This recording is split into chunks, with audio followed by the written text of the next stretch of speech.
सो अज असी करन जा रहे हैं interactions of heavy charge particles with matter Bohr's formula stopping power के लिए जोड़ा तो वो असी देखते हाँ कि ये जिमें सपोज साढ़े कोई भी एक मैटर है अगर ये हैवी चार्ज पार्टिकल जिमें कि प्रोटोन न्यूट्रॉन अल्फा पार्टिकल वगैरह जो पास करते हैं तो फिर ये अंदर जिन्ने भी एटम्स है उन्होंने एक्साइटेशन या आयनाइजेशन जी है वो जी है वो हो जाती है मतलब सब दी नहीं होंगी जिन्हों जिन्हों के नाल इन्हों की इंटरैक्शन हो रही है जदों ये एंटर कर रहे हैं उस टाइम पर इस तरह की इंटरैक्शन जदों होंगी है तो एक्साइटेशन या आयनाइजेशन होना ये कॉमन है।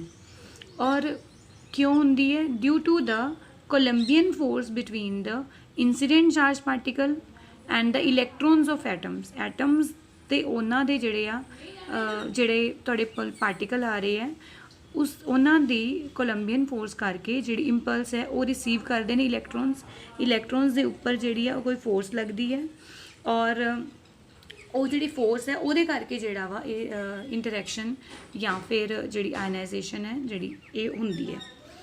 और इस प्रोसैस दे विच की हुंदा है कुछ काइनेटिक एनर्जी जी है वो इलैक्ट्रॉन्स और पॉजिटिव आयन्स जोड़े कि मैटर दे विच ने उन्होंने जी है ट्रांसफर हो जाती है।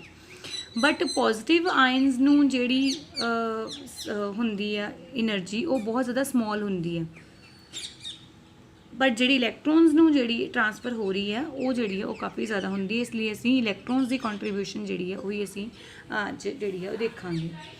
हुण असी पार्टिकल लै लिया जिहदा कि मास M हैगा कैपिटल M है और वह जिहड़ा चार्ज है वो हैगा ZE और वो मूव कर रहा है V वेलोसिटी नाल अलोंग द एक्स एक्सिस और वह इंपैक्ट पैरामीटर है वो B है। इंपैक्ट पैरामीटर जोड़ा वो उस अगे भी पढ़िया होया वा कि परपेंडिकुलर डिस्टेंस जिमें हुण सपोज साढ़े कोल सपोज इत्थे सपोज साढ़े कोल कोई हैगा है तो ये इस तरह जिमें जा रहा है ये थोड़ा इंसीडेंट पार्टिकल है ये मैं एक स्ट्रेट लाइन वैसे ड्रॉ की है रैफरेंस के लिए और ये जो डिस्टेंस है इनू असी बोलते हैं इंपैक्ट पैरामीटर। तो यदा इंपैक्ट पैरामीटर B है और वेलोसिटी जी आ इस जोड़ा इंसीडेंट है यदि V जी है बहुत ज़्यादा हाई है कि जो इलैक्ट्रॉन जोड़ा वा वो अपनी पोजीशन नहीं चेंज करता जो पार्टिकल ये को मूव कर रहा है क्योंकि बहुत स्पीड ज़्यादा होने कारण इंटरैक्शन टाइम बहुत ज़्यादा घट होंदा है। तो वो जोड़ा वा इलैक्ट्रॉन जोड़ा अपनी पोजीशन जी है वो नहीं चेंज करता। ये असी कुछ असम्पशनस लिया ने असम्पशनस लैके फिर असी अगे जोड़ा वा वो निकालांगे उसकी स्टॉपिंग पावर।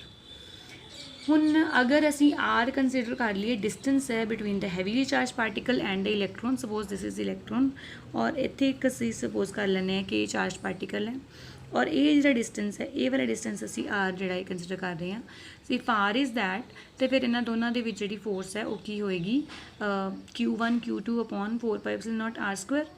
तो Q1 तो हो गया साढ़े को ZE Q2 जोड़ा साढ़े को क्योंकि इलैक्ट्रॉन है तो वो E होएगी तो ZE² अपॉन 4πε0 R² ये जी है साढ़े को फोर्स होएगी और वो जी डायरैक्शन है this is along R cap. तो R वैक्टर के अलोंग अगर असी ओरिजिन लै रहे हैं तो इस तरफ में जी है वो फोर्स की जी डायरैक्शन है वो होएगी। तो तुसी इत्थे देख सकते हो भी इत्थे असी इलैक्ट्रॉन लिया होया वा इस जगह तो असी जिहड़ा वा चार्ज पार्टिकल लिया होया तो फोर्स जी है वो थोड़ी इस तरफ में जी है वो लग रही है इलैक्ट्रॉन तो चार्ज पार्टिकल की तरफ जी है वो लग रही है। हुण इस फोर्स नूं जिहड़ा वा असी दो पार्ट्स दे विच जिहड़ा वा रिजोल्व कर सकते हैं Fx Fy ठीक है और ये जी है Fx which is parallel to the direction of motion ठीक है और Fy जी है असी परपेंडिकुलर लै ली दोनों और Fy की जी वैल्यू है वो साढ़े कोल होगी F sin थीटा और जी साढ़े कोल दूसरी हैगी है वो होएगी F cos थीटा जी होएगी cos थीटा की तरफ वो जी आ वो बहुत ज़्यादा निगलिजिबल है। तो ये जो कॉम्पोनेंट है Fx जोड़ा वा ये इलैक्ट्रॉन नूं जिहड़ा मोमेंटम इंपार्ट करना है वो तरफ जोड़ा वा वो कंट्रीब्यूट नहीं कर रहा। हुण ये तुहाडे कोल हैगी है डायरैक्शन F दी इस तरफ डायरैक्शन है अगर ये वाला पार्टिकल इधर होएगा तो इधर नूं होएगी तो F दी जी Fx की जी डायरैक्शन है वो थोड़ी चेंज हो जाएगी बट Fy जी वो नहीं होएगी। तो इत्थे Fy जोड़ा साढ़े कोल F sin थीटा है और F की वैल्यू जी असी लिख ली नाल असी sin थीटा लिख लिया। Theta is the angle between R and ਜਿਹੜਾ ਤੁਹਾਡਾ ਇਹ ਜਿਹੜੀ ਤੁਹਾਡੀ ਐਕਸਿਸ ਹੈ ਐਕਸ ਵਾਲੀ ਸਾਈਡ ਅਗਰ ਅਸੀਂ ਲੈ ਲਈਏ ਇਹਨੂੰ ਐਕਸ ਐਕਸਿਸ, ਤਾਂ ਉਹਨਾਂ ਦੋਵਾਂ ਵਿੱਚ ਜਿਹੜਾ ਐਂਗਲ ਉਹ ਥੀਟਾ ਹੈ। ਤਾਂ ਇਹ ਤੁਹਾਡੇ ਕੋਲ ਆ ਗਿਆ।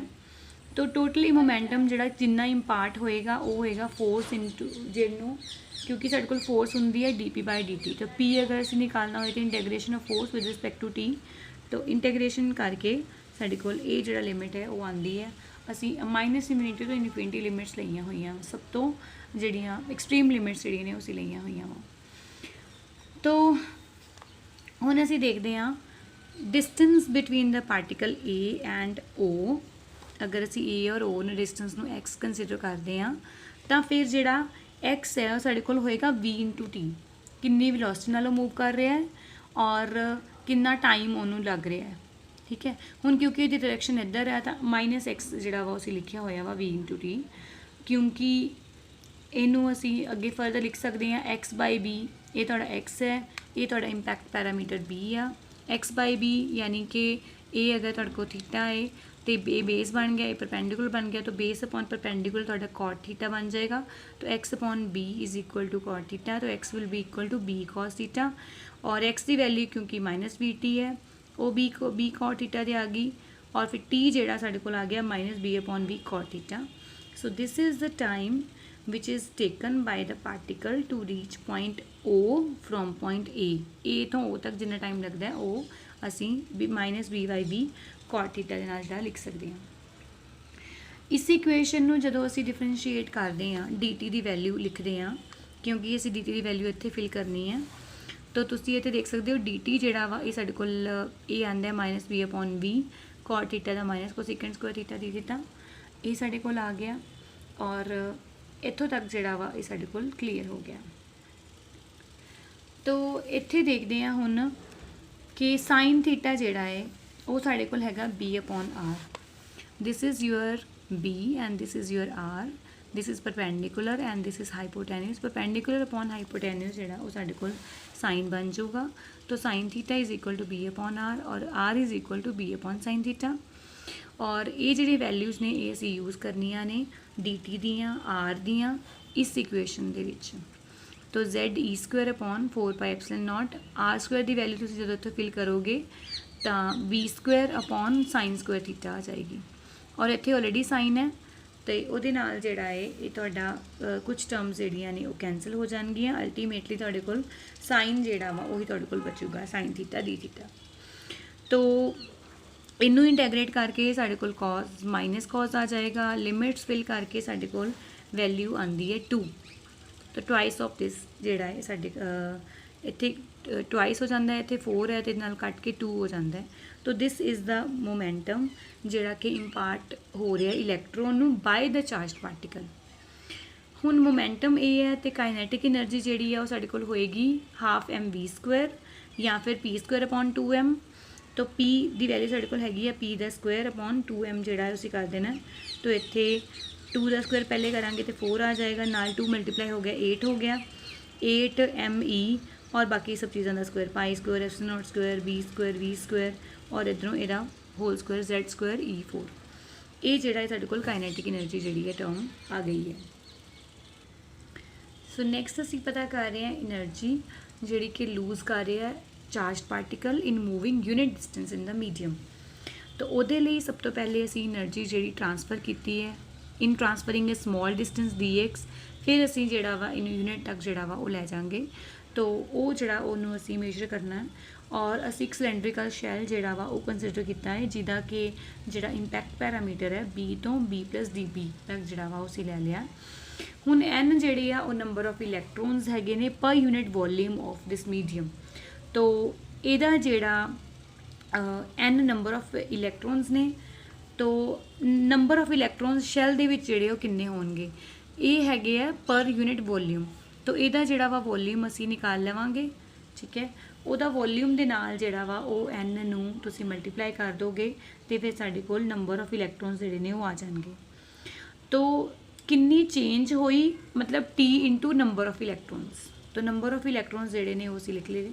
ਕਿਉਂਕਿ ਉਹ ਪਰ ਇਲੈਕਟ੍ਰੋਨ ਸੀ, ਉਹ ਅਸੀਂ ਇੱਕ ਇਲੈਕਟ੍ਰੋਨ ਦੇ ਲਈ ਕੀਤਾ ਸੀ। ਤਾਂ ਜਿੰਨੇ ਵੀ ਨੰਬਰ ਆਫ ਇਲੈਕਟ੍ਰੋਨਸ ਨੇ ਉਹਨਾਂ ਨੂੰ ਮਲਟੀਪਲਾਈ ਕਰਾਂਗੇ ਤਾਂ ਫਿਰ ਸਾਡੇ ਕੋਲ DE ਆ ਜਾਏਗੀ, ਟੋਟਲ ਕਾਈਨੈਟਿਕ એનર્ਜੀ ਜਿਹੜੀ ਕਿ ਟ੍ਰਾਂਸਫਰ ਕੀਤੀ ਹੈ ਸਾਰੇ ਇਲੈਕਟ੍ਰੋਨਸ ਜਿੰਨੇ ਵੀ ਸ਼ੈਲ ਦੇ ਵਿੱਚ ਹੈਗੇ ਨੇ ਉਹਨਾਂ ਨੂੰ। ਤੋ ਇੱਥੇ ਜਿਹੜਾ DE ਹੈ ਉਹ ਸਾਡੇ ਕੋਲ ਮਲਟੀਪਲਾਈ ਕਰਕੇ ਇਹ ਵਾਲੀ ਜਿਹੜੀ ਟਰਮ ਹੈ ਇਹ ਸਾਡੇ ਕੋਲ ਬਚ ਜਾਂਦੀ ਹੈ। ਹੁਣ ਅਸੀਂ B ਦੀਆਂ ਜਿਹੜੀਆਂ ਵਾ ਡਿਫਰੈਂਟ ਵੈਲਿਊਜ਼ ਲਵਾਂਗੇ, ਮਿਨੀਮਮ ਟੂ ਮੈਕਸਿਮਮ ਵੈਲਿਊਜ਼ ਲਵਾਂਗੇ, ਤਾਂ ਫਿਰ ਸਾਡੇ ਕੋਲ ਟੋਟਲ ਕਾਈਨੈਟਿਕ એનર્ਜੀ ਦਾ ਜਿਹੜਾ ਐਕਸਪ੍ਰੈਸ਼ਨ ਆ ਸਕਦਾ ਹੈ ਜਦੋਂ ਅਸੀਂ ਇਹਨੂੰ ਇੰਟੈਗਰੇਟ ਕਰਦੇ ਹਾਂ। ਤਾਂ ਟੋਟਲ ਇਹ ਫਿਰ ਜਿਹੜੀ ਆ ਇੰਟੈਗਰੇਸ਼ਨ ਹੋਏਗੀ B ਮਿਨੀਮਮ ਤੋਂ B ਮੈਕਸਿਮਮ ਤੱਕ। ਤਾਂ ਇਹ ਜਿਹੜਾ ਵਾ ਇਹ ਤੁਹਾਡੇ ਕੋਲ ਕਿਉਂਕਿ 1/B dB ਹੈ, ਤਾਂ ਇਹ ਤੁਹਾਡੇ ਕੋਲ ਜਿਹੜਾ ਵਾ B max upon B minimum ਜਿਹੜਾ ਵਾ ਉਹ ਸਾਡੇ ਕੋਲ ਆ ਜਾਏਗਾ। dx ਦੀ ਵੈਲਿਊ ਇੱਥੇ ਅਸੀਂ 1 ਲਈ ਆ ਕਿਉਂਕਿ એનર્ਜੀ ਲੋਸਟ ਪਰ ਯੂਨਿਟ ਪਾਥ ਲੈਂਥ ਹੈ, ਠੀਕ ਹੈ। ਤਾਂ ਪਾਥ ਲੈਂਥ ਜਿਹੜੀ ਇੱਥੇ dx ਜਿਹੜੀ ਸੀ ਸਾਡੇ ਕੋਲ ਉਹਨੂੰ ਅਸੀਂ 1 ਕੰਸੀਡਰ ਕਰਕੇ ਤੇ ਇਹ ਜਿਹੜਾ ਵਾ ਅਸੀਂ ਐਕਸਪ੍ਰੈਸ਼ਨ ਨਿਕਾਲ ਲਿਆ ਹੈ। ਹੁਣ ਇਹ ਜਿਹੜਾ ਇਹ ਫਾਰਮੂਲਾ ਹੈ ਸਾਡੇ ਕੋਲ ਜਿਹੜਾ ਹੈਗਾ, ਬਟ ਇਹਦੇ ਵਿੱਚ ਇੱਕ ਦੋ ਚੀਜ਼ਾਂ ਜਿਹੜੀਆਂ ਨੇ ਉਹ ਰਹਿ ਗਈਆਂ ਨੇ ਕਿ ਅਸੀਂ B max ਔਰ B minimum ਦੀ ਜਿਹੜੀ ਵੈਲਿਊ ਹੈ ਉਹ ਪਤਾ ਕਰਨੀ ਹੈ, ਠੀਕ ਹੈ। ਤਾਂ ਇਹਨੂੰ ਫਰਦਰ ਅਸੀਂ ਜਿਵੇਂ dx ਨਾਲ ਡਿਵਾਈਡ ਵੀ ਕਰ ਦਿੱਤਾ ਤਾਂ ਇਹ ਜਿਹੜੀ ਚੀਜ਼ ਆ ਇਹ ਸਾਡੇ ਕੋਲ ਆ ਗਈ ਹੈ એનર્ਜੀ ਲੋਸਟ ਪਰ ਯੂਨਿਟ ਪਾਥ ਲੈਂਥ। ਔਰ ਅੱਗੇ ਫਰਦਰ B max ਨੂੰ ਡਿਟਰਮਿਨ ਕਰਨ ਦੇ ਲਈ ਹੁਣ ਸਾਨੂੰ ਪਤਾ ਹੈ ਕਿ ਇਲੈਕਟ੍ਰੋਨਸ ਜਿਹੜੇ ਨੇ ਸਟਾਪਿੰਗ ਮਟੀਰੀਅਲ ਦੇ ਵਿੱਚ ਫ੍ਰੀ ਨਹੀਂ ਹੈਗੇ, ਬਟ ਉਹ ਖੁਦ ਰਿਵੋਲਵ ਕਰ ਰਹੇ ਆ around the nucleus of the atom. So V ਜਿਹੜਾ ਵਾ ਉਹਦੀ ਫ੍ਰੀਕੁਐਂਸੀਜ਼ ਨਿਊ ਜਿਹੜਾ ਉਹਦੀ ਫ੍ਰੀਕੁਐਂਸੀਜ਼ ਦਾ ਐਵਰੇਜ ਜਿਹੜਾ ਵਾ ਅਸੀਂ ਲੈ ਲਿਆ। ਜਿਹੜਾ ਚਾਰਜਡ ਪਾਰਟੀਕਲ ਦਾ ਫੀਲਡ ਨੂੰ ਪਰਟਰਬ ਕਰ ਰਿਹਾ ਹੈ, ਫੀਲਡ ਚਾਰਜਡ ਪਾਰਟੀਕਲ ਦੇ ਫੀਲਡ ਦੇ ਕਾਰਨ ਜਿਹੜੇ ਇਲੈਕਟ੍ਰੋਨਸ ਹੈਗੇ ਨੇ ਉਹ ਜਿਹੜੇ ਨੇ ਉਹ ਪਰਟਰਬ ਹੋ ਰਹੇ ਨੇ, ਯਾਨੀ ਕਿ ਆਪਣੀ ਪੋਜੀਸ਼ਨ ਆਪਣੀ ਜਿਹੜੀ ਉਹਨਾਂ ਦੀ ਰਿਵੋਲਵਿੰਗ ਹੈ ਉਹਦੇ ਤੋਂ ਥੋੜ੍ਹਾ ਜਿਹਾ ਹਟ ਰਹੇ ਨੇ। ਤਾਂ ਉਸ ਟਾਈਮ ਦੇ ਉੱਪਰ ਉਹ ਕਦੋਂ ਤੱਕ ਨਹੀਂ ਹਟਣਗੇ, ਜਦੋਂ ਤੱਕ ਟਾਈਮ ਆਫ ਕੋਲੀਜਨ ਜਿਹੜਾ ਵਾ ਬਹੁਤ ਜ਼ਿਆਦਾ ਸਮਾਲ ਹੋਊਗਾ with the period of revolution. ਮਤਲਬ ਇਹ ਹੈ ਕਿ ਜਿਵੇਂ ਹੁਣ ਇਲੈਕਟ੍ਰੋਨ ਜਿਹੜੇ ਨੇ ਆਪਣੇ ਆਪ ਦੇ ਵਿੱਚ ਜਿਹੜੇ ਨੇ ਉਹ ਰਿਵੋਲਵ ਕਰ ਰਹੇ ਨੇ, ਅਗਰ ਜਿੰਨਾ ਟਾਈਮ ਇਹ ਰਿਵੋਲਵ ਕਰਨ 'ਚ ਲਗਾ ਰਹੇ ਨੇ ਉਸ ਤੋਂ ਜ਼ਿਆਦਾ ਟਾਈਮ ਤੱਕ ਚਾਰਜਡ ਪਾਰਟੀਕਲ ਉਹਦੇ ਨਾਲ ਇੰਟਰੈਕਟ ਕਰਦਾ ਹੈ ਤਾਂ ਫਿਰ ਉਹ ਪਰਟਰਬ ਹੋ ਜਾਣਗੇ, ਅਦਰਵਾਈਜ਼ ਉਹ ਨਹੀਂ ਹੋਣਗੇ। ਤਾਂ ਇਹਦਾ ਮਤਲਬ ਇਹ ਹੈ ਕਿ ਜਿਹੜਾ ਟਾਈਮ ਆਫ ਕੋਲੀਜਨ ਹੈ ਯਾਨੀ ਕਿ B/V it must be less than 1/νਿਊ। ਤਾਂ ਇਹ ਜਿਹੜਾ 1/νਿਊ ਮਤਲਬ ਨਿਊ ਹੈਗੀ ਸੀ ਉਹਦੀ ਫ੍ਰੀਕੁਐਂਸੀ ਹੈਗੀ ਸੀ, ਤਾਂ 1/νਿਊ ਮਤਲਬ ਉਹ ਟਾਈਮ ਆ ਜਾਏਗਾ ਸਾਡੇ ਕੋਲ। ਤਾਂ B/V should must less than 1/V। ਉੱਥੋਂ ਅਸੀਂ ਜਿਹੜਾ ਵਾ ਉਹ ਲਿਖ ਸਕਦੇ ਹਾਂ B max upon V।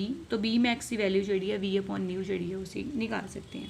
B minimum ਨੂੰ ਡਿਟਰਮਿਨ ਕਰਨ ਦੇ ਲਈ ਅਸੀਂ ਹੈਜ਼ਨਬਰਗਸ ਅਨਸਰਟਨਟੀ ਪ੍ਰਿੰਸੀਪਲ ਨੂੰ ਯੂਜ਼ ਕਰ ਰਹੇ ਹਾਂ, which is delta P into delta X is equal to H। ਔਰ ਇੱਥੋਂ ਡੈਲਟਾ X ਅਗਰ ਅਸੀਂ ਨਿਕਾਲਣਾ ਹੋਵੇ ਤਾਂ H/delta P ਕਰਾਂਗੇ।